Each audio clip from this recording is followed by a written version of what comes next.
Oke, Bismillahirrahmanirrahim. Assalamualaikum warahmatullahi wabarakatuh. Oke, di sini balik lagi bersama kami, Kak Jason sama Kak Nadia. Di sini kita akan belajar lanjut ya mengenai machine learning. Di mana di pertemuan kemarin kita udah belajar mengenai supervise dan algoritma evaluasinya, terutama dalam hal klasifikasi. Ada KNN, ada SVM, ada naive Bayes atau NBC atau naive Bayes classifier dan lain sebagainya. Nah, di sini kita akan lanjut mengenai unsupervised learning, yaitu algoritma K-means clustering. Nah, terkait unsupervised, kemarin kan udah dijelaskan ya di pertemuan pertama bahwa unsupervised adalah algoritma yang dia itu training atau belajar itu tanpa adanya supervisor atau tanpa, kalau dilihat dari dataset tuh datasetnya nggak ada labelnya. Jadi perbedaannya cuma itu, kalau yang supervised ada labelnya, yang unsupervised tidak ada labelnya. Nah, bagaimana kita membuat model machine learning untuk menentukan, untuk membuat suatu clustering, untuk mengcluster data tersebut itu masuk di cluster mana yang kita inginkan. Nah, itu menggunakan salah satunya yaitu algoritma K-means. Nah, sebenarnya untuk unsupervised itu ada banyak banget ya, nggak cuma K-means, ada hierarchical clustering dan lain sebagainya. Nah, kemudian terkait K-means, kita langsung masuk aja ke materinya. Terkait K-means itu adalah suatu algoritma di mana dia akan menentukan suatu data itu masuk ke cluster mana berdasarkan K yang dipilih. Nah, jadi ini konsepnya sama kayak KNN ya. Jadi dia menentukan data mana sih yang lebih dekat dengan klasternya, atau data mana sih yang lebih mirip kriterianya terhadap data yang kita jadikan acuan cluster. Nah, sebenarnya mirip kayak gitu, sama kayak K-nearest neighbor. Jadi kita menentukan K-nya, klasternya ada berapa. Nah, nanti dihitung sedemikian rupa dengan perhitungan jarak dan lain sebagainya. Itu nanti akan menciptakan K yang optimal atau K yang stabil. Nah, dari K yang stabil itu kalau kita training dengan satu data, nah data yang kita kita train terus kemudian kita tes itu lebih dekat ke cluster A, B atau C sesuai kayak yang kita buat. Jadi intinya sama aja. Kalau KNN konsepnya juga melakukan jarak terdekat terhadap satu cluster. Kalau K-means juga konsepnya hampir sama, tapi beda di dalam perhitungannya, beda dalam algoritmanya, karena datanya aja juga sudah berbeda. Kalau yang K-means, kalau yang KNN itu datanya kan udah ada labelnya, kalau yang K-means itu datanya tidak ada labelnya. Nah, secara gambaran algoritma itu kayak gimana sih K-means? Jadi untuk K-means bisa dilihat dari gambarnya. Ini mungkin aku refresh terlebih dahulu.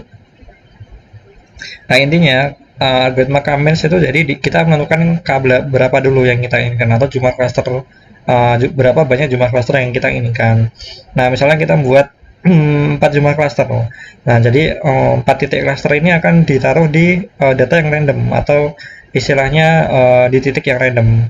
Nah, di titik yang random itu akan dilakukan perulangan sebanyak K yang kita inginkan, atau dia akan melakukan perulangan hingga dia mencapai centroid yang stabil atau cluster yang stabil. Nah, yang awalnya tadi kita naruh clusternya atau centroidnya di titik-titik random, nah dengan perhitungan K-means atau sebanyak K iterasi itu dia akan menghitung sedemikian rupa sehingga dia akan mencapai suatu centroid yang stabil, di mana dia akan berada di tempat-tempat yang merupakan centroid yang stabil, sehingga dia akan mempresentasikan data yang cluster yang baik. Jadi untuk 4 titik tadi, jadi untuk titik-titik yang berdekatan dengan cluster A misalnya yang ini, ya dia akan masuk sebagai kriteria A. Cluster B, cluster C, cluster D juga seperti itu dengan perhitungan median dan jarak dan sebagainya. Itu untuk K-means. Jadi intinya kita melakukan iterasi sebanyak cluster untuk menentukan di mana letak centroid sampai dia mencapai suatu centroid yang stabil gitu. Nah, kemudian ada suatu problem di dalam K-means, yaitu tadi kan kita memilih K ya. Jadi untuk memilih K itu bebas, terserah kalian. Jadi yang penting lebih dari satu. Nggak mungkin kan K1 ya, buat apa kalau K1, kalau kalian ingin memodelkan suatu machine learning ya, secara teori bisa, tapi secara penggunaan ya ngapain, hanya cuma satu. Jadi kita tetapin aja K-nya lebih dari satu, bebas mau 2, mau seberapa banyak, mau 9 cluster ya terserah. Nah di sini ada suatu problem, K berapa sih yang bagus buat model kita, atau kayak berapa sih yang bagus buat dataset kita yang sedemikian rupa. Nah itu kan per dataset sama per use case, pembuatan model machine learning kan beda ya, penyesuaian datasetnya. Dataset kan punya ciri khas masing-masing, jadi kalau kalian pengen menggunakan suatu clustering pakai K-means, nah K-nya ini ya apa namanya, K yang optimal ini beda-beda per dataset, per use case dalam pengerjaan gitu. Jadi berapa sih K optimal yang tepat untuk datasetku nih, gimana caranya menentukan K yang optimal. Nah di sini permasalahan seperti itu. Nah kenapa kok harus pakai K optimal? Karena untuk menghindari ada masalah K-nya terlalu banyak atau overfitting, atau kayak terlalu sedikit atau underfitting. Nah jadi untuk untuk mencari K yang optimal diperlukan supaya dia itu bisa mempresentasikan hasil yang baik atau menciptakan suatu performa K-means yang lebih baik, atau datanya itu representatif gitu loh, datanya itu seimbang. Dan juga selain menyajikan data yang seimbang atau data yang representatif dengan K yang optimal itu juga bisa mengefisiensi daya komputasi, karena kan sudah aku bilang dari tadi ya, kalau K-means itu akan mengiterasi sebanyak K. Jadi kalau K-nya semakin banyak, iterasinya juga semakin banyak, atau loopingnya semakin banyak. Jadi semakin banyak looping kan semakin banyak beban komputasi kan. Nah dengan K yang optimal itu tuh bisa menurunkan atau bisa meningkatkan efisiensi dari daya komputasi atau daya komputasi perangkat yang menggunakan model machine learning kita. Jadi tujuannya cuma itu, untuk menyeimbangkan atau menyajikan data yang seimbang atau representatif, dan juga meningkatkan efisiensi dari daya komputasi itu menggunakan K yang optimal. Nah gimana nanti kalau K-nya terlalu banyak atau kita nggak menggunakan K optimal nih, kita random pilih angka yang banyak, nah itu kan nanti akan menciptakan cluster yang banyak kan, nah itu akan menciptakan suatu problem yang namanya overfitting. Jadi variasinya itu terlalu banyak gitu loh, maksudnya kelasnya itu terlalu banyak tapi data dalam kelasnya itu dikit. Jadi istilahnya overfit dalam artian kelas kita itu nggak bermakna. Ngapain kelasnya banyak-banyak tapi data dalam satu kelas itu dikit, jadi kelasnya itu nggak bermakna. Jadi semakin banyak itu akan membuat suatu cluster itu tidak bermakna. Nah begitu juga dengan K yang terlalu sedikit. Nah kalau K yang terlalu sedikit, dia akan menciptakan suatu miss gitu loh. Jadi kalau kedikitan K itu data yang kita sajikan itu tidak representatif, atau bukan tidak bermakna ya, kayak tidak representatif gitu. Datanya banyak tapi clusternya terlalu dikit. Nah dari data yang banyak itu dengan cluster yang sedikit akan membuat datanya tidak representatif. Contohnya gimana? Jadi misalkan ada 2 cluster nih, kita punya daftar binatang bla bla bla bla bla bla, ada banyak lah data binatang, jerapah, gajah, burung, dan lain sebagainya, ikan dan lain sebagainya. Tapi kita dari sekian banyak hewan yang kita sebut nih, kita mau cluster hanya 2 aja. Misal kita punya 100 data hewan tapi cluster kita cuma 2, yaitu hewan darat dan hewan laut. Nah misalkan kita taruh buaya tuh gimana? Bisa aja dia model kita merepresentasikan buaya itu di laut. Nah ya nggak representatif kan, masa buaya hidup di laut doang. Secara nyata kan buaya kan dia amfibi ya, atau hybrid, di laut sama di darat kan. Ya bukan di laut, maksudnya di air sama di darat. Nah dengan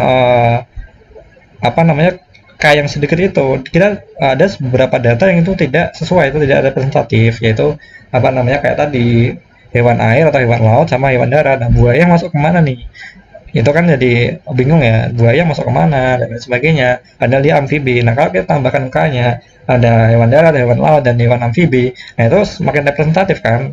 Dengan K yang optimal, misal K optimalnya itu 3 cluster dari semakin banyak hewan, dengan K-nya optimal sebanyak 3 tadi, hewan darat, hewan laut,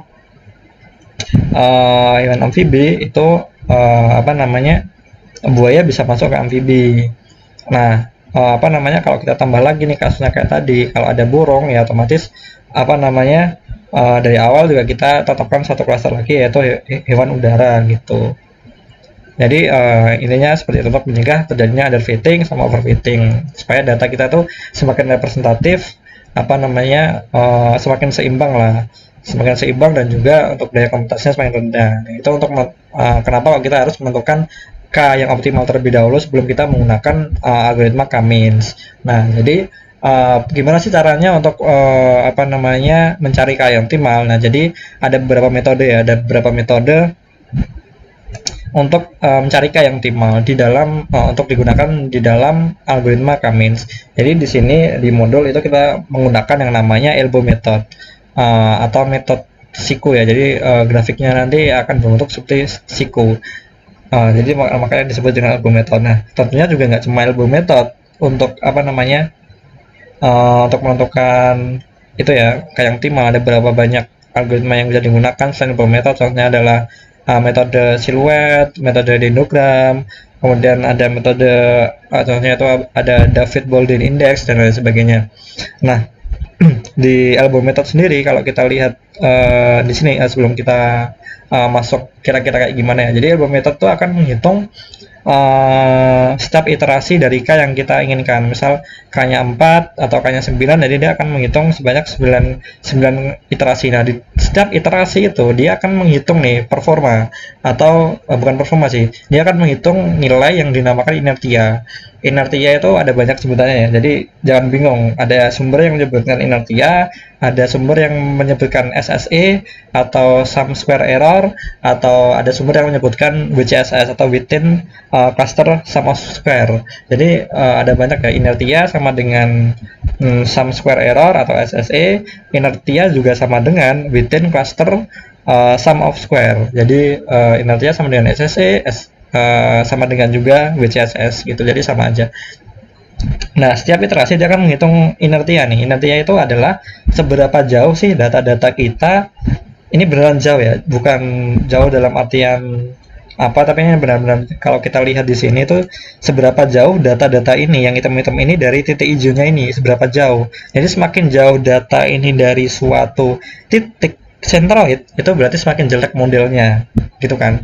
Nah, jadi setiap iterasi dari elbow method dia itu akan menghitung inertianya, atau seberapa jauh data-data itu berada dari suatu centroid, atau seberapa jelek nih model yang kita hasilkan ketika iterasi itu berada. Misal di iterasi 1 inertianya kita tinggi, berarti di iterasi 1 atau K sama dengan 1 itu tuh modelnya tuh kita masih buruk. Nah, kemudian kayak tadi titik-titik centroid ini akan apa namanya, akan berpindah sampai dia menuju optimal kan. Nah, misal K sama dengan 2 atau pada posisi kedua, atau K sama dengan 2 ada 2 cluster, itu apa namanya, seberapa jauh titik-titik atau data-data kita dari centroid kita. Nah, misalkan menurun, nah berarti kan pada iterasi kedua itu modelnya semakin bagus.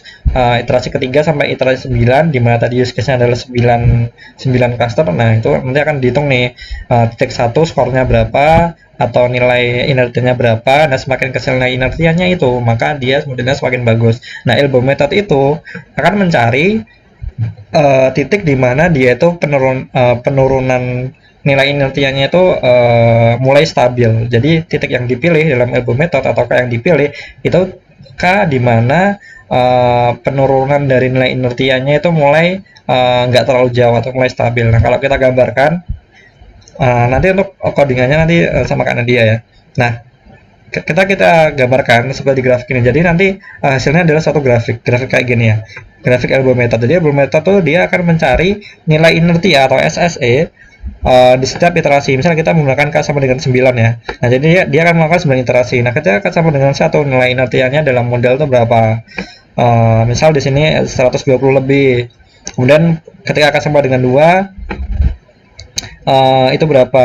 Apa namanya?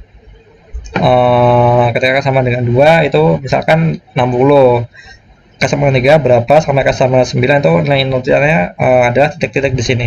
Nah, mana nih K yang optimal dalam elbow method? Nah, dalam elbow method kita tuh pilih di mana K itu memiliki nilai inertia apa namanya yang nantinya akan memiliki penurunan yang stabil atau tidak terlalu jauh. Misal apa namanya, misal K sama dengan 2 ya, K sama dengan 2 itu penurunannya 60 kan di sini. Misalkan nih hitung aja 120 deh. 120 ke 60 dia penurunannya jauh kan 60. Kemudian ketika K iterasi 3 itu penurunannya udah mulai dikit, yaitu 20. Penurunannya cuma 20 dari 60 ke misalkan ke 40 ya, penurunannya cuma 20. Nah setelah K sama dengan 3 ini udah mulai stabil nih, yaitu penurunannya antara 5 sampai 10. Ini kan misalkan penurunannya 10, penurunan 10, ini juga penurunannya 10 atau penurunannya 5, 5, 5, 5. Jadi apa namanya, kita pilih titik di mana penurunannya itu mulai stabil ya. Ingat ya, mulai. Jadi mulai stabil. Jadi kalau kita lihat di sini penurunan mulai stabil itu pasca kapan nih? Pasca sama dengan berapa? Penurunannya udah mulai stabil, yaitu K sama dengan 3 kan. Jadi kalau K sama dengan 2 kan ini penurunan drastis ya. Karena tabelnya udah hampir 90 derajat, jadi atau chartnya udah hampir 90 derajat, jadi ini penurunan yang sangat drastis. Nah, setelah K sama dengan 3, itu penurunannya udah mulai dikit nih, 20. Nah, setelah K sama dengan 3 ini, penurunannya udah mulai stabil nih. 10, 10, 5, 5, 5, 5. Nah, dari penurunan yang stabil ini awalnya dimulai dari K berapa? Nah, awalnya kan dimulai dari K sama dengan 3 ya. Jadi, titik di mana penurunannya itu mulai stabil. Jadi, apa namanya, kalau kita lihat yaitu K sama dengan 3. Jadi, setelah K sama dengan 3 itu udah stabil penurunannya 10, 10, 5, 5, 5. Kalau 2 kan ini penurunan yang drastis ya. Karena kalau 3 ini penurunannya udah mulai stabil nih. Yaitu penurunan 20. Nah, habis 3 itu udah stabil banget 10, 10, 5, 5, 5. Jadi untuk penurunan titik yang memulai penurunan yang stabil itu adalah titik yang value-nya atau nilai K-nya sama dengan 3. Jadi K optimal pada model ini adalah kita menggunakan K sama dengan 3 atau 3 cluster gitu. Jadi pembacaannya seperti itu. Kita pilih K yang dia itu memulai penurunan yang stabil, tidak terlalu drastis gitu. Nah, kenapa kok elbow seperti yang aku bilang tadi bentuknya kayak siku. Jadi ketika kita pilih K sama 3 ini bentuknya kayak siku-siku gitulah. Ibaratnya kayak siku atau siku-siku gitu. Makanya disebut dengan elbow method. Nah, intinya kayak gitu tentang Kamin sama elbow method yang optimal. Nah, mungkin dari aku cukup teorinya. Intinya dia menghitung SSE atau istilahnya inertial atau WCSS gitu. Nah, kemudian untuk coding aku serahkan ke Kak Nadia. Ya, selanjutnya di sini aku bakal jelasin Google Colab-nya. Jadi di Google Colab-nya ini aku udah ngeringkas dari 2 modul yang berbeda, yaitu modul ketiga yang mana mengenai K-means clustering dan modul 4 ini mengenai elbow method. Nah, jadi di sini kita bakal menggunakan 2 dataset yang berbeda juga, yang mana dataset pertama ini yaitu dataset Xclara, dan yang kedua ini kita akan mengenerate dataset atau kita akan membuat dataset sendiri. Lalu yang aku bakal jelasin secara lengkap itu ada di dataset Xclara.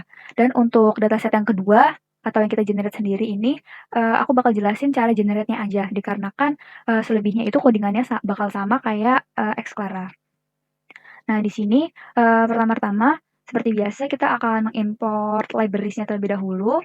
Ada NumPy, Pandas, Matplotlib, terus ada Ditcopy. Ini nggak bakal kita pakai. Terus ada Matplotlib inline. Nah, di mana Matplotlib inline ini nantinya kalau kita ngevisualisasiin data dalam bentuk plot, itu nggak usah manggil function plt.show. Nah, lalu sini ada pengaturan tampilan visualisasinya. Yang ini buat mengatur default untuk ukuran gambar pada visualisasi Matplotlib-nya. Ukurannya di 16 kali 9. Lalu yang ini plt style use ggplot. Di sini kita bakal ngatur gaya plot default menjadi gaya ggplot yang memberikan tata letak yang lebih estetik gitu. Nah, lalu selanjutnya kita bakal nyemprot library yang dibutuhkan untuk proses clusteringnya. Di sini ada K-means sama ada silhouette score. Lalu kita bakal masuk ke dataset yang pertama, yaitu kita bakal gunain dataset Xclara. Di sini kita bakal reading datasetnya terlebih dahulu menggunakan, jadi datanya kita taruh di G Drive. Kita panggil aja path-nya di sini, tinggal di copy, lalu taruh di sini. Nah, selanjutnya kita bakal menampilkan dimensi datasetnya menggunakan dataset.shape, data.shape. Nah, di sini kita bisa lihat dataset Clara ini terdiri dari 3000 fitur dan 2 kolom. Nah, yang mana dataset Exclara ini merupakan dataset sintetis yang sering digunain untuk pengujian dalam algoritma clustering. Nah, jadi bukan dataset nyata dan bukan dataset yang udah terstandarisasi. Biasanya isi fiturnya ini di-generate juga menggunakan fungsi matematika terdistribusi tertentu. Terus dataset tersebut seperti yang tadi udah dibilang, terdiri dari 300 record data dan duanya ini fitur, 2 fitur atau dimensi. Nah, fitur-fitur tersebut mungkin bakal menjadi koordinat dari titik-titik dalam ruang 2 dimensi, karena ada 2 kan. Nah, lalu di sini disebutin juga secara natural dataset tersebut udah ngebentuk 3 klaster. Nah, selanjutnya di sini kita bakal menampilkan 20 dataset teratas dari nih. Jadi ada 2 fiturnya, V1 sama V2.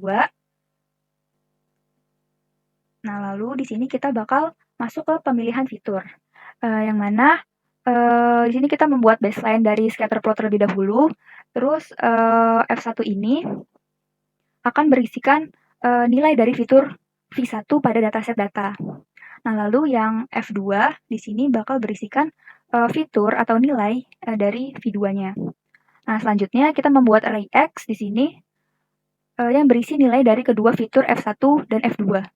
Nah, fungsi zip di sini itu digunain untuk menggabungin nilai-nilai dari F1 dan F2 dalam pasangan-pasangan.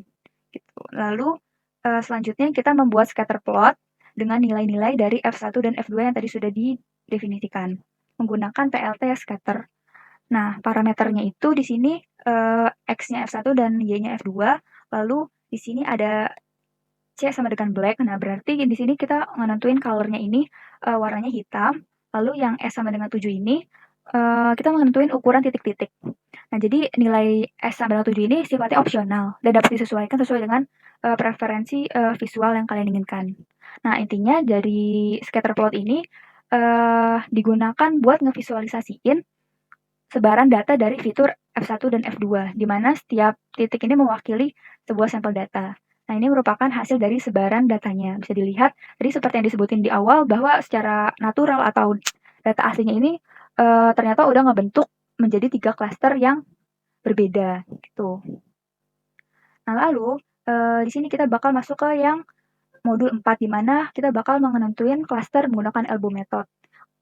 Kan kalau data ini kan udah ketahuan nih, nilai K-nya tuh sama dengan 3 ya. Nah, tapi kalau misalnya datanya ini tersebarnya acak, kita cari cara ngetahuin nilai K-nya itu berapa, kita bakal menggunain elbow method itu.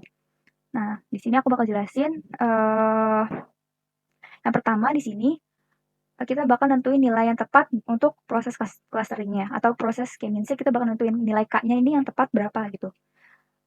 Nah, di sini ada variabel X, di mana variabel X ini buat ngegabungin dua fitur F1 sama F2 menjadi array 2 dimensi.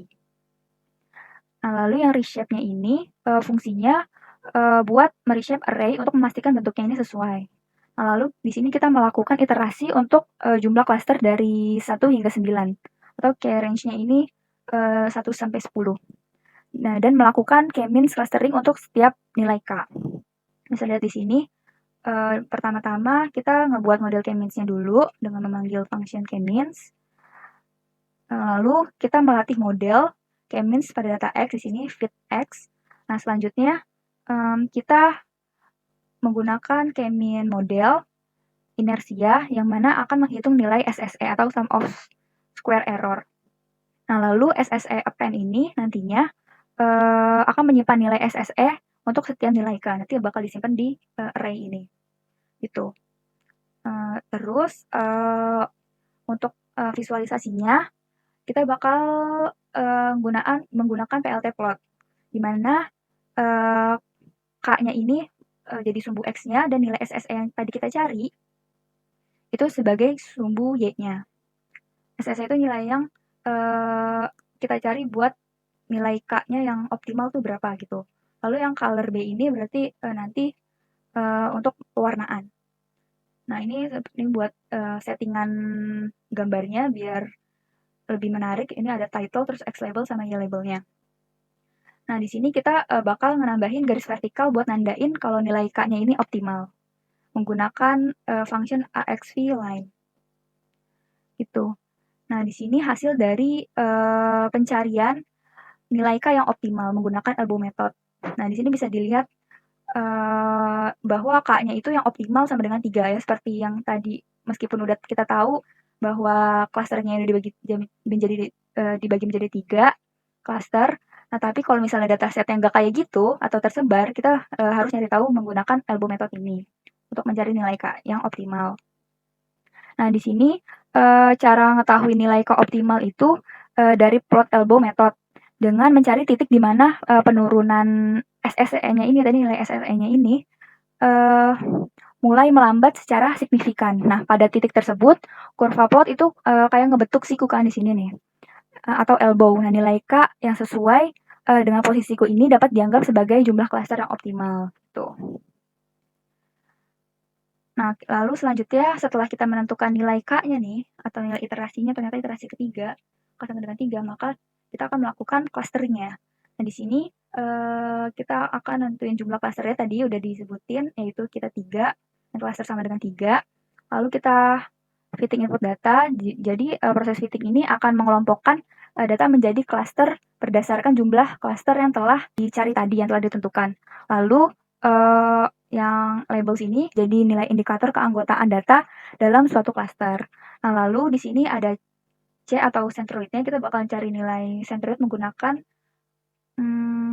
function cluster underscore centers. Nah, jadi di sini bakal ngedapetin nilai centroid dari setiap clusternya. Jadi centroid seperti yang kalian tahu itu adalah pusat massa dari suatu clusternya. Lalu kita bakal mencetak nilai centroidnya.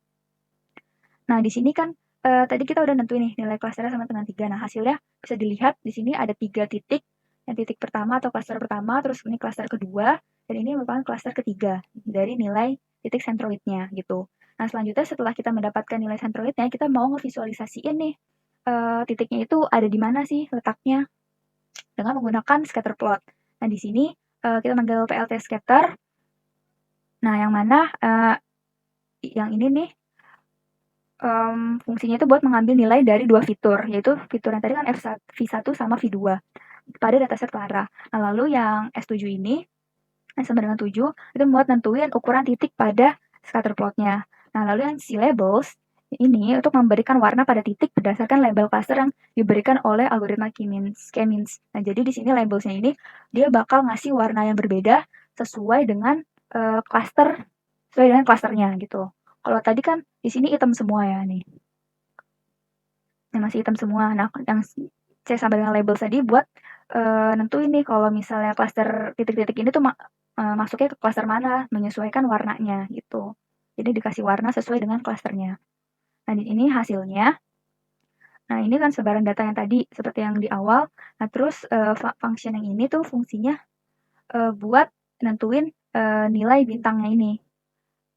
Nah, di sini kita pakai yang tadi sama kita buat ngambil nilai centroidnya. Tadi kan C nilainya nih. Nilai centroid C.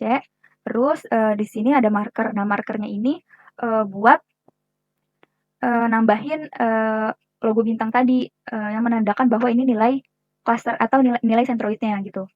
Nah, lalu yang S200 ini merupakan ukuran dari bintangnya. Jadi gedenya itu size-nya 200. Lalu yang C ini atau color-nya ini kita bakal ngewarnain nilai centroidnya yang bentuknya bintang tadi ini menjadi warna hitam gitu. Jadi hasilnya kayak gini.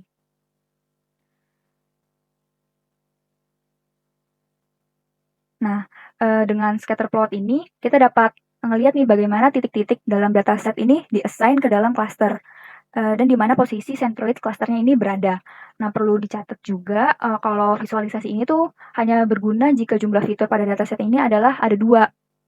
Seperti dalam kasus kita pada dataset X Clara ini ada 2 kan, V1 sama V2. Nah, jika jumlah fiturnya lebih dari 2, maka teknik visualisasinya itu bakal lebih kompleks. Nah, ini kan terlalu gampang kan?